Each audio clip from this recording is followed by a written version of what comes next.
ભાગના લોકોને એક સવાલ ખૂબ જ મૂંઝવે છે કે ભાઈ વજન તો ગમે એમ કરીને ઉતારીએ, યોગા કરીએ, ડાયટિંગ કરીએ, જીમ કરીએ, પરંતુ બધું છોડ્યા પછી વજન ફરીથી વધી જાય છે. તો આના પાછળ મુખ્ય 3 કારણો જવાબદાર છે, જેમાંનું સૌથી ખાસ અને પહેલું છે કે શરીરના સાચા નોલેજ વગર વજન ઉતારવું,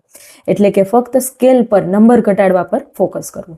બીજું છે કે ભૂખ્યા રહીને અથવા તો બહુ ઓછું જમીને વજન ઉતારવું, તો જેના કારણે શરીર છે એ સર્વાઈવલ મોડમાં જાય છે અને ફેટ સ્ટોર કરવાનું શીખી જાય છે. અને ત્રીજું છે કે ફૂલ ડાયટિંગ કરીને વજન ઉતારવું, એટલે કે ડાયટિંગ છે લાંબા સમય સુધી આપણાથી ફોલો થતું નથી, એટલે વજન ઘટે છે અને સિસ્ટમ ચેન્જ ન થવાના કારણે વજન પાછું આવી જાય છે. તો એટલા માટે પૂરતા નોલેજ સાથે વજન ઉતારવું ખૂબ જ જરૂરી છે, કારણ કે જ્યારે આપણે આપણા શરીરને સમજીએ છીએ ત્યારે શરીર એની સિસ્ટમ ચેન્જ કરે છે અને એકવાર પૂરતું નોલેજ આવી જાય પછી વજન ક્યારેય પણ ફરીથી વધતું નથી. તો જો તમે પણ તમારા શરીરના પૂરતું નોલેજ લઈને ખૂબ જ સરળ લેંગ્વેજમાં તમારા શરીરને સમજીને વજન ઘટાડવા માંગો છો અને ભવિષ્યમાં ક્યારેય વજન વધવા નથી દેવું, તો અત્યારે જ મને કોલ અથવા તો ડાયરેક્ટ મેસેજ